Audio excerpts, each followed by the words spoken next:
Buenas noches, yo soy el diácono Santiago Rosado de la iglesia de San Sebastián en San Agustín, Florida. Y esta noche vamos a continuar con nuestra clase del Evangelio de San Mateo. Estamos en el capítulo 21, pero antes de empezar vamos a hacer la oración para antes de leer la Sagrada Escritura. En nombre del Padre, del Hijo, del Espíritu Santo. Amén.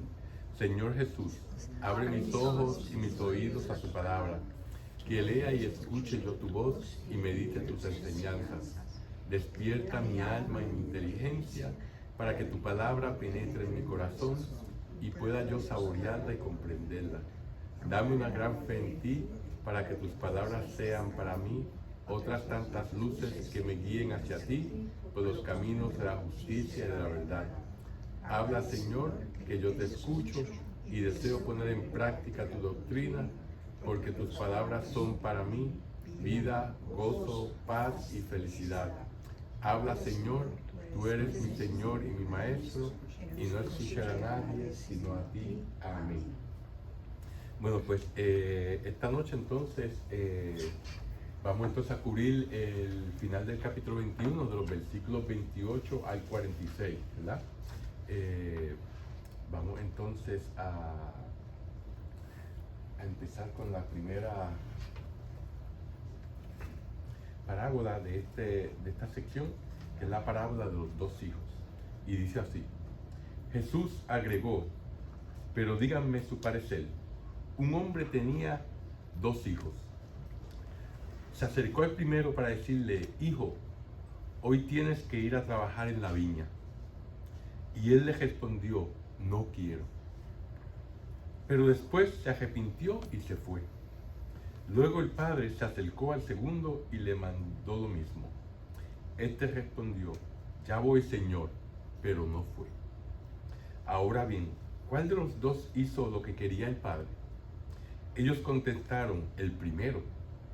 Entonces Jesús les dijo: en verdad se lo digo, en el camino al reino de los cielos, los publicanos y las prostitutas andan mejor que ustedes. Porque Juan vino a abrirles el camino derecho y ustedes no le creyeron, mientras que los publicanos y las prostitutas le creyeron. Ustedes fueron testigos, pero ni con esto se arrepintieron y le creyeron. Palabra de Dios. Bueno, vemos aquí que las tres parábolas que vamos a encontrar en este final del capítulo 21 y la primera del capítulo 22 muestran que el primer evangelio acentúa mucho más que los otros sinópticos, que son los tres primeros evangelios, el de Mateo, Marco y Lucas, ¿verdad? Porque todos se parecen, tienen más o menos la misma estructura, siguen, ¿verdad? Claro está, cada cual escribió el evangelio para diferentes personas y grupos de personas, pero todos tienen como fuente a Marcos y a la fuente Q, que es un documento que se sabe que existió por el hecho de que se encuentran historias en los tres evangelios, pero no se sabe de dónde, todavía no se ha encontrado y sabrá.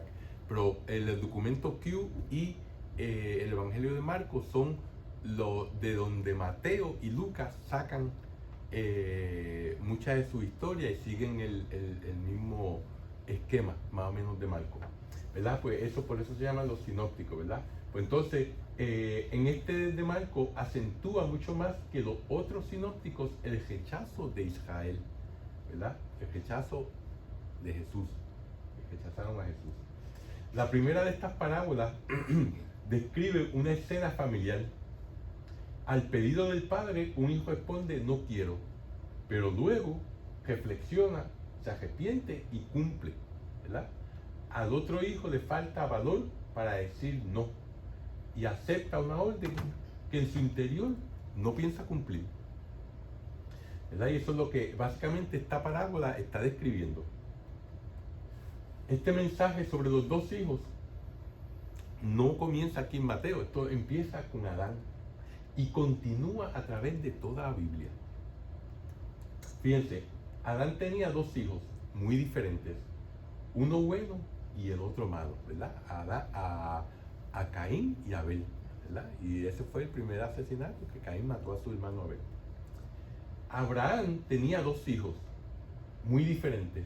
Isaac, que aceptó la fe de su padre y es el hijo del pueblo de Israel, e Ismael, que la rechazó, que es el hijo del pueblo árabe, ¿verdad? Uno el hijo de la esposa de la alianza y el otro el hijo de la concubina, ¿verdad?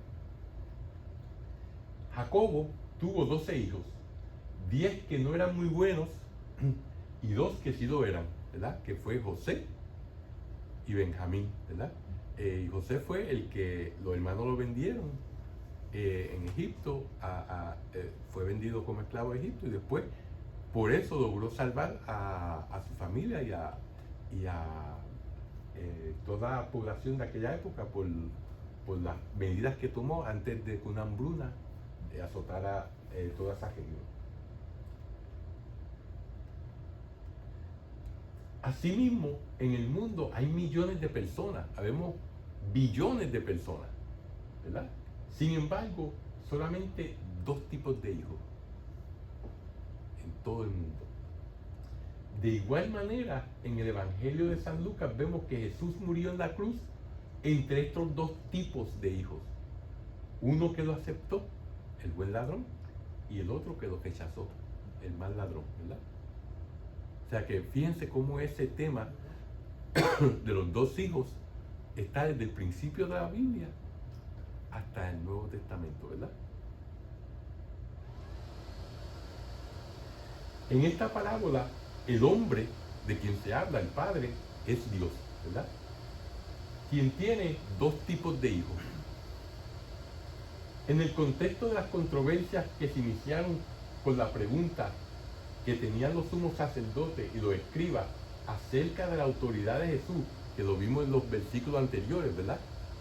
Cuando yo he preguntado con qué autoridad tú haces esto, que era lo que echó los cambistas del templo y todas esas cosas así por el estilo, ¿verdad? Y entonces él le preguntó sobre San Juan, ¿verdad? Y ahí entonces ellos se echaron para atrás, ¿verdad? Los 2 hijos representan, sin duda alguna, a 2 grupos bien definidos en esta parábola. A los judíos piadosos que dicen, pero no hacen. Dicen que aceptan a Dios, dicen que ellos son de Dios, pero verdaderamente no se comportan. Te digo, ¿verdad? Eso es la definición de ¿qué? De un hipócrita. Y a esto fue a lo que Jesús más duro le dio, ¿verdad? Porque la hipocresía es una de las cosas de las peores cosas que podemos hacer, ¿verdad?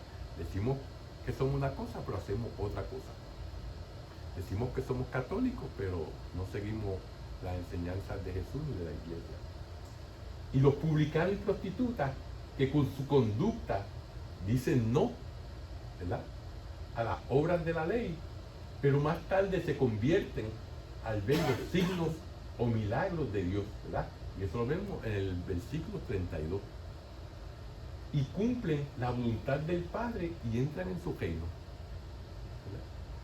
O sea que no importa cuán desviada ha sido nuestra vida, pero si nosotros nos arrepentimos y nos convertimos, ¿verdad? Pues entonces sí entraremos al reino de los cielos. Y esos son los 2 grupos que esta parábola está representando. Los judíos que honran a Dios con sus labios, pero su corazón está lejos de Él, ¿verdad?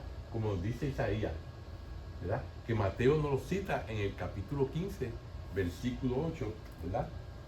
Que dice así, dice, este pueblo me honra con los labios, pero su corazón está lejos de mí. El culto que me rinden no sirve de nada. Las doctrinas que enseñan no son más que mandatos de hombres, ¿verdad? Y eso es lo que nos dice Mateo, capítulo 8, citando a Isaías, refiriéndose a los dirigentes religiosos de aquella época y a las personas que los seguían, ¿verdad? Pues estos que honran a Dios con sus labios, pero no con su corazón, son suplantados por un pueblo que produce fruto a su debido tiempo, ¿verdad? En resumen, los hijos representan un grupo que se arrepiente y acepta la salvación y otro que la rechaza.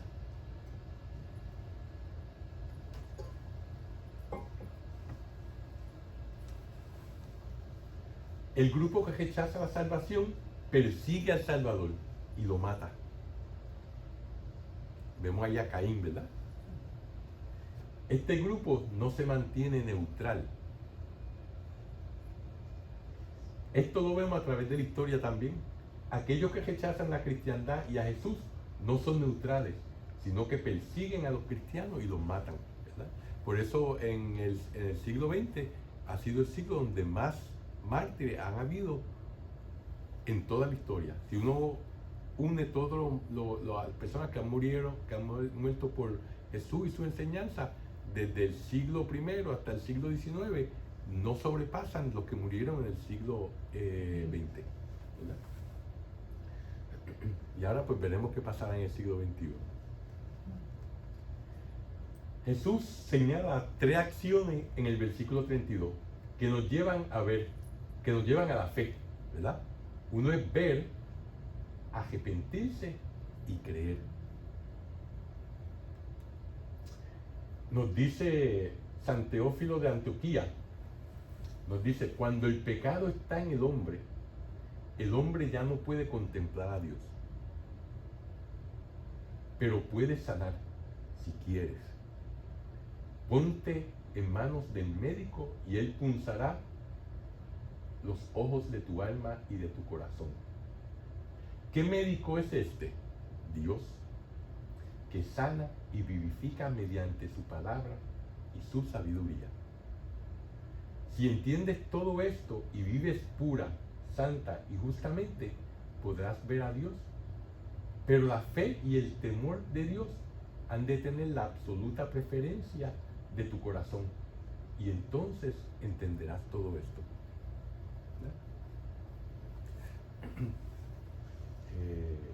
O sea que básicamente él nos está dando en un resumen todo esto que nos está diciendo la parábola, ¿verdad?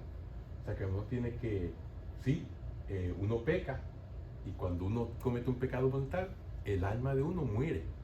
La vida de Dios en nosotros desaparece, ¿verdad? Somos entonces propiedad de quién, del demonio, cuando vivimos en pecado mortal, ¿verdad? Perdemos la gracia santificante, que es la vida de Dios en nosotros. Perdemos todos los méritos que hayamos podido ganar en esta vida. Todas esas obras buenas que hemos hecho ya no cuentan para nada, ¿verdad? No podemos recibir los sacramentos, ¿verdad? Como la Eucaristía, ningún otro sacramento, si estamos en pecado mortal. Ya no somos parte de la iglesia. O sea que todo eso es lo que perdemos cuando estamos en pecado mortal, ¿verdad? Pero todo eso lo podemos ganar de nuevo, ¿verdad? Si nos arrepentimos, nos confesamos y cumplimos la penitencia que nos impone el sacerdote en la confesión, ¿verdad? Y nos arrepentimos de corazón, no es de los labios hacia afuera, ¿verdad? Por lo tanto, Dios nos perdona y entonces uno puede vivir de una manera pura, santa, ¿verdad? Y justa, ¿verdad?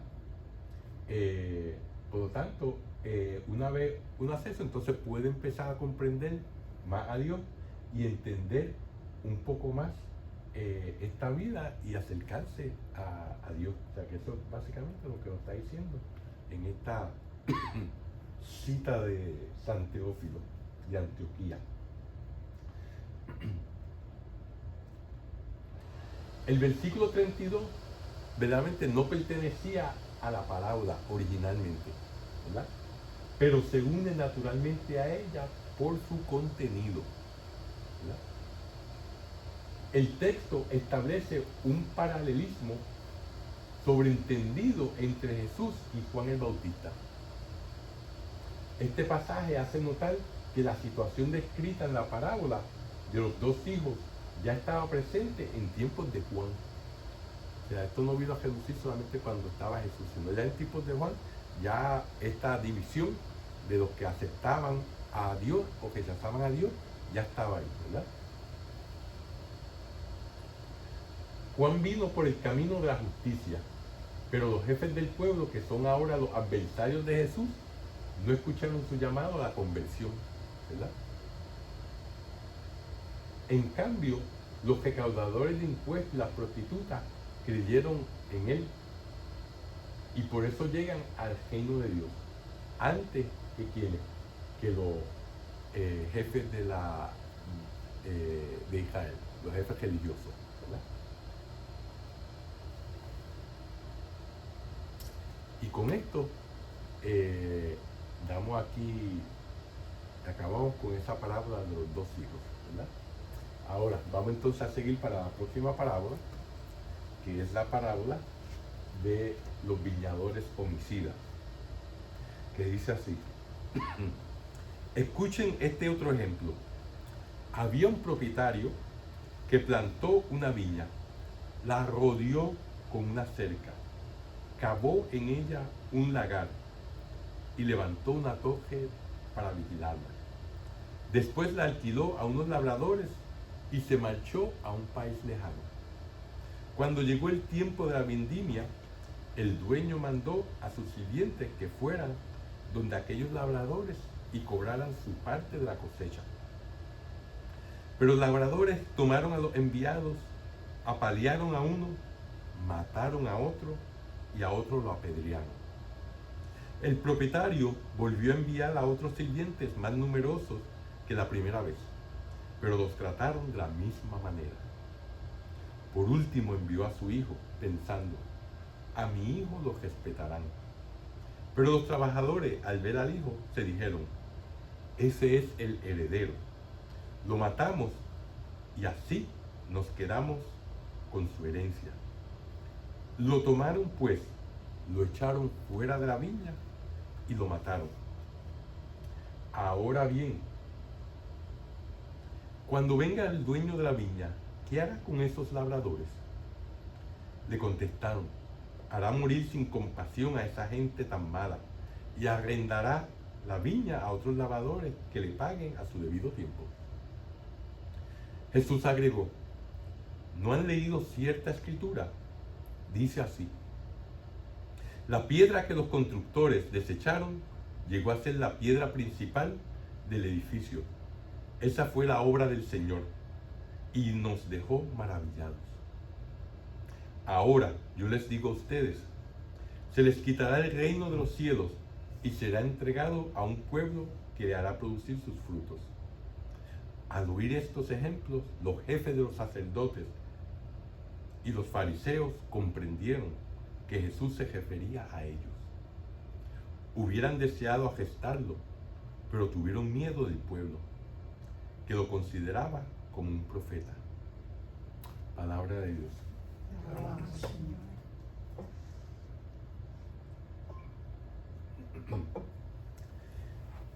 Fíjense que la estructura de esta narrativa de esta parábola, contrapone dos modos de proceder.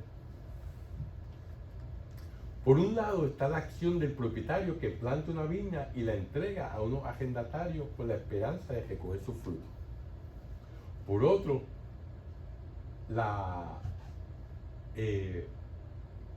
pertinencia de los arrendatarios que se niegan obstinadamente a pagar la renta, ¿verdad? Si se acuerdan, en una clase anterior, cuando hablamos sobre la parábola donde el dueño de la viña va a buscar trabajadores y busca temprano a uno, y después al mediodía, y después a las 3, ¿verdad?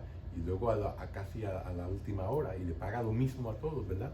Habíamos dicho que eso era un ejemplo bastante común, porque en aquella época las personas, los terratenientes que tenían dinero, alquilaban su finca o su viñedo o a trabajadores, y ellos se iban a Roma, ¿verdad? A pasarla por allá bueno. Y entonces esperaban que pues le pagaran de lo que se cosechaba, ¿verdad? Y este otro ejemplo, ya así. Y esta parábola de los viñadores homicidas tiene su origen en Isaías, como vamos a ver más adelante. Las palabras iniciales del relato están tomadas del Cántico de la Viña, que está en el capítulo 5 de Isaías, ¿verdad? Con el que los judíos oyentes ya estaban familiarizados. Le voy a leer este pasaje de Isaías para que vean cuán cercano es esta historia de Isaías, que dice así. Dice: déjenme cantar en nombre de mi amigo la canción de mi amigo por su viña. Una viña tenía mi amigo en una loma fértil. La acabó quitando las piedras y plantó cepas escogidas. En medio de ella construyó una torre y también cavó un lagar. Él esperaba que produjera uvas, pero solo le dio racimos amargos. Acérquense, habitantes de Jerusalén y hombres de Judá, juzguen ahora entre mi viña y yo. ¿Qué otra cosa pude hacer a mi viña que no lo hice?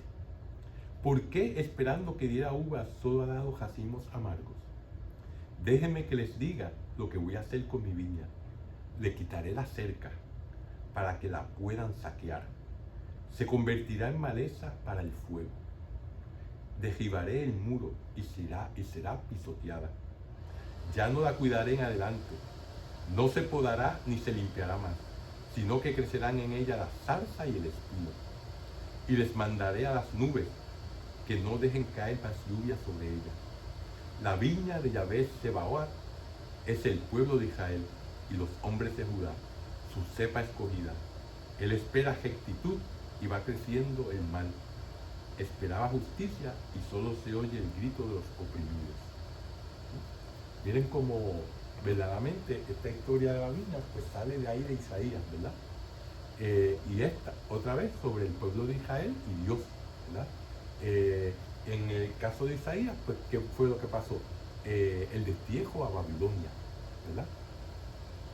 Y entonces aquí, como vamos a ver, lo que va a pasar entonces es el saqueo y la destrucción del templo y la ciudad, y la destrucción de la nación de Israel en el año 70 después de Cristo por los romanos. ¿Sí?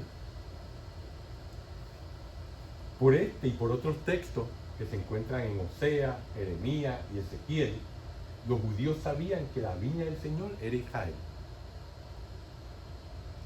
El dueño de la viña no ceja en su empeño de recoger los frutos a su debido tiempo. Sin embargo, la conducta de los arrendatarios se mantiene inalterable. Ellos golpean, apedrean y matan a los emisarios del dueño. ¿Y quiénes son los emisarios del dueño? Los profetas, ¿verdad? Que envió primero pues los profetas poco a poco y después envió mucho más, ¿verdad? Que son todos esos profetas, le llamamos profetas menores, ¿verdad? No porque sean menores, sino porque sus escritos son más cortos que los profetas mayores como Isaías, Jeremías, ¿verdad? Ezequiel. El doble envío de los servidores al mismo tiempo que preparaba el envío del Hijo pone en relieve la rebeldía de los viñadores. O sea que no importa quién él mandara, ellos eran rebeldes, ¿verdad? El último enviado es el Hijo, a quien el dueño de la viña lo llama mi Hijo, ¿verdad? Al hacer esto repite las palabras del Padre cuando en el bautismo de Jesús, ¿verdad? Cuando se abrieron los cielos y bajó el Espíritu Santo en forma de paloma y que dijo el Padre: este es mi Hijo amado, ¿verdad? Y en la transfiguración de Jesús, también donde la voz del Padre dijo: este es mi Hijo amado, escúchenlo, ¿verdad? O sea que no queda duda de quién es el Hijo en esta parábola. La decisión del propietario estaba basada en el respeto que su representante más preciado debía merecerle, ¿verdad? Como dice la parábola: respetarán a mi hijo. Sin embargo, los hacendarios reconocen en él al heredero y deciden matarlo para quedarse con la herencia. Y dice que lo sacaron de la viña y lo mataron fuera de la viña. Lo que le hicieron a Jesús, que lo sacaron fuera de la ciudad de Jerusalén, ¿verdad? Y lo crucificaron fuera de la ciudad. O sea, el paralelo de uno con otro, ¿verdad? La parábola logra su objetivo cuando al oyente se le invita a una toma de posición. Como se hemos dicho ya anteriormente, con Dios uno no puede ser guachi-guachi, uno no puede ser tibio, como dice el Apocalipsis, o eres caliente o eres frío, pero si eres tibio te vomitaré de mi boca, ¿verdad? O estamos con Jesús o estamos contra Jesús, pero no hay término medio. Cuando venga el dueño de la viña, ¿qué les parece que hará con esos viñadores? ¿Verdad? Esta pregunta final impide que el auditorio se mantenga a distancia. Como quien dice, yo no estoy hablando de algo hipotético, estoy hablando de ustedes. Estoy hablando de lo que ustedes van a hacer con sus vidas. Van a ser como los agendatarios que no le hacen caso a Dios, que matan a su, en forma figurativa en estos días, ¿verdad? A su, bueno, tan figurativa que hay muchas formas figuradas, hay muchos mártires, ¿verdad? Pero o estás conmigo, ¿verdad? O vas a dar frutos. O sea que, como quien dice, no los deja que se escuden debajo de una historia hipotética. La respuesta obvia la dan ellos mismos. Y al hacerlo así, pronuncian su propia condena, ¿verdad? Los líderes religiosos. Los malos viñadores han cometido un crimen detestable y se han hecho merecedores del peor castigo. Los jefes religiosos, al mismo tiempo que se reconocen a sí mismos en el relato parabólico, comprenden que Jesús se presenta como el Hijo. O sea, como quien dice, Él está diciendo que Él es el Hijo de Dios, que Él es Dios, ¿verdad? Para ellos eso es una blasfemia. Esta observación del evangelista es de capital importancia para interpretar el sentido de la parábola. Ella se refiere expresamente a los sumos sacerdotes y a los fariseos, es decir, a los jefes religiosos de Israel, así como vimos en las parábolas anteriores, ¿verdad? Que él cuando se refiere a ellos, porque ellos son los que supuestamente deben de saber, los que deben de llevar al pueblo por el buen camino, y lo están llevando por el mal camino, ¿verdad? Por eso vemos ejemplos, por ejemplo, del profeta Ezequiel, donde nos da lo que es un mal pastor, ¿verdad? Y que Dios dice, los malos pastores están llevando a mis ovejas a la destrucción y yo voy a venir y yo lo voy a pastorear yo mismo, ¿verdad? Y así por el estilo, pues, mientras más sabemos, más responsables somos de lo que pase a las otras personas a nuestro alrededor. A estos agendatarios les será quitado el reino de Dios para entregarlo a una comunidad que estará integrada como lo estaba la iglesia de Mateo, que era una iglesia de judíos y paganos, ¿verdad? El único rasgo que se emplea para caracterizar a este nuevo pueblo es que éste sabrá dar los frutos que se esperan de él. Como dicen, el árbol se conocerá por sus frutos, ¿verdad? Tal caracterización no llama la atención en el primer evangelio, ya que en Mateo está frecuentemente presente la idea de dar, hacer o llevar fruto. A través de todo el evangelio, él nos habla de los frutos que hay que dar, los frutos que hay que llevar, ¿verdad? Por lo tanto, no es algo nuevo cuando nos habla de que este pueblo va a dar fruto. Es un concepto que ya él no está, como dicen, martillando ya por bastante tiempo. Por lo tanto, no nos debe de ser algo que nos tome por sorpresa. El árbol se lo conoce por sus frutos. El árbol bueno da frutos buenos, ¿verdad? Y el malo da frutos malos. Y el árbol que no produce frutos buenos es cortado y echado en el fuego. Y eso, como vemos en este evangelio, vemos en el capítulo 3, en el capítulo 7, en el capítulo 12, en el capítulo 13, en el capítulo 21. ¿Verdad? O sea que ahí nos está diciendo continuamente para que, como quien dice, eso lo internalicemos y veamos que no es algo que es algo que es importante para Dios, que nosotros demos fruto, ¿verdad? Porque en base a los frutos es que sabremos qué tipo de árbol somos, ¿verdad? Y el que no dé fruto, pues, va a acabar en el fuego que no se acaba. La parábola de los viñadores homicidas nos hace entrar en el punto más crucial de la controversia entre Jesús y las autoridades del judaísmo. La polémica no se refiere a los judíos en general, no, sino que presupone un debate interno entre dos grupos pertenecientes, uno y otro al judaísmo, ¿verdad? Mientras que en el texto de Isaías, que les leí, la acusación incluía a todo Israel, en la parábola de Mateo, los acusados son solamente los viñadores, es decir, los dirigentes religiosos del pueblo judío.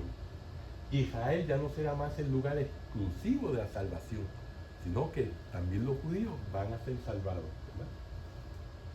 También se llaman a los extranjeros para que participen en los privilegios de la elección divina y tengan reservado un lugar en el banquete mesiánico.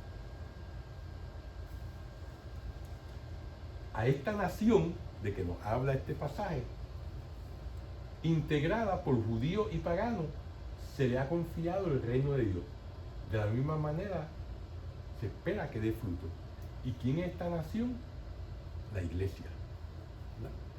Que es donde todo aquel que es judío y no judío está llamado. Todo aquel que es un hijo bueno y un hijo malo está llamado, ¿verdad? El hijo bueno y el hijo malo para que se arrepienta, ¿verdad? La sentencia pronunciada contra los jefes de Israel no debe alentar a la iglesia una seguridad ilusoria. O sea, que no nos debemos creer que porque somos la iglesia, pues estamos hechos, ya estamos salvos, ¿verdad? No tenemos que hacer nada, ¿verdad? Como dicen nuestros hermanos separados, ¿verdad? Sí, ya nosotros estamos salvos, yo estoy de acuerdo con ellos. Cristo vino y nos salvó y todos somos salvos. Ahora, yo no puedo echar por la borda ese regalo que Dios me ha hecho si cometo pecado mortal, ¿verdad?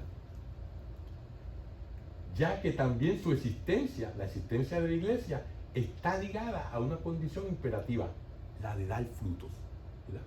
Y eso lo vemos bien claro, lo veremos más adelante en el capítulo 25 de Mateo, donde está la parábola del juicio final, donde dice Jesús que va a poner a su derecha a las ovejas, ¿verdad?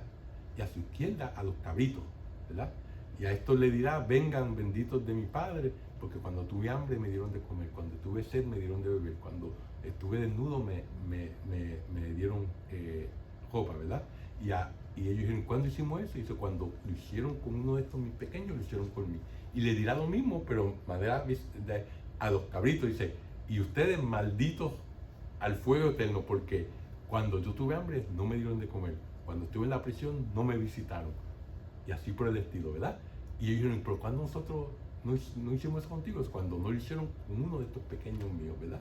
O sea que ahí está claro, ¿verdad? Si no damos fruto, no importa que estemos bautizados, no importa que vengamos a misa todos los días.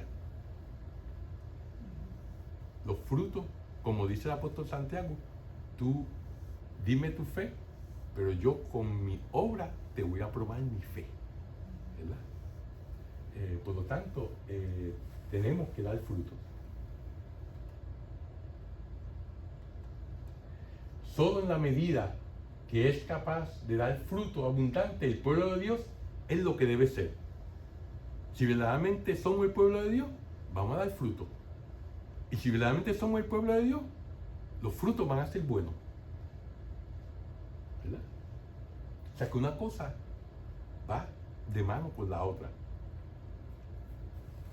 No porque somos el pueblo de Dios estamos eximidos de dar fruto.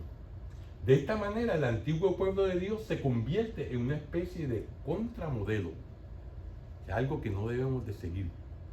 El antiguo pueblo de Dios, el pueblo de Israel, ¿verdad? Destinado a poner en guardia a la iglesia para impedir que continúe siendo poco productiva y estéril. Como decía mi mamá, decía: usted aprende tanto de la gente que hace algo bueno que de la gente que se porta mal. Porque la gente que se porta mal, usted aprende lo que no debe de hacer, ¿verdad? Por lo tanto, nosotros como iglesia debemos de aprender de lo malo que hizo el pueblo antiguo el pueblo de Dios, el pueblo escogido, que cuando vino Jesús los rechazaron, ¿verdad? Y no daban fruto. Y como dice, escarmentar en ese ejemplo. Eso es lo que esta parábola nos enseña, entre estas otras cosas. Después de esta parábola, los tres sinópticos, que son Mateo, Marcos y Lucas, añaden la cita del Salmo 118, que también está en Marcos capítulo 12 y en Lucas capítulo 20, ¿verdad? Aquí hay una clara alusión al destino de Jesús. Los constructores de Israel lo han rechazado como una piedra inutilizable, una piedra que realmente en la construcción del edificio no puede hacer nada, no sirve para nada. Pero Dios, al resucitarlo, lo ha convertido en la piedra angular, en la piedra sobre la que el edificio se apoya, ¿verdad? De la nueva edificación que es la iglesia, ¿verdad? Jesucristo es la base de la iglesia, ¿verdad? Es la cabeza de la iglesia. Esto lo vemos en Hechos, en Efesios y en la primera carta de Pedro, ¿verdad? O sea que lo que desecharon los arquitectos es ahora la piedra angular, ¿verdad? Que es Jesucristo, que es la piedra angular de la iglesia, ¿verdad? El cuerpo de su novia, ¿verdad? De su esposa. En este himno pascual, la comunidad cristiana primitiva no solamente ha leído el destino de Jesús, sino también su propio destino, ¿verdad? Que rechazaron a Jesús y también han rechazado a la iglesia. El anuncio del Evangelio no encontró un eco positivo en Israel, especialmente en los jefes del pueblo. Sin embargo, logró abrirse camino en los pueblos paganos y entre los judíos de la diáspora. Los judíos de la diáspora, todos aquellos judíos que no vivían en Israel. O sea, nosotros somos la diáspora de nuestro país de origen, ¿verdad? Somos puertorriqueños y vivimos en los Estados Unidos. Somos colombianos y vivimos en Estados Unidos, ¿verdad? Somos la diáspora de nuestro país. Por lo tanto, esos judíos que no viven en Israel aceptaron a Jesús, al contrario de los que vivían en Israel, ¿verdad? Así, con Jesús resucitado nació una nueva comunidad de fe. La raza elegida, la nación santa y el pueblo redimido que habla la primera carta de Pedro, en referencia a Éxodo 19, como en Mateo y como en el Salmo 118. Todo eso lo vemos ahí resumido en esta parábola de los viñadores homicidas. Y con eso ya hemos terminado con la clase de hoy. ¿Okay? Nos vamos a hacer la oración final en nombre del Padre, del Hijo y del Espíritu Santo. Dios te salve María, llena eres de gracia, Señor es contigo, bendita tú eres entre todas las mujeres y bendito es el fruto de tu vientre Jesús. Santa María, Madre de Dios, ruega por nosotros pecadores, ahora y en la hora de nuestra muerte. Amén. Gloria al Padre, al Hijo y al Espíritu Santo, sí, y ahora y siempre, por los siglos de los siglos. Amén. Que el Señor los bendiga, lo cual es para la vida eterna. Amén. En nombre del Padre, del Hijo y del Espíritu Santo.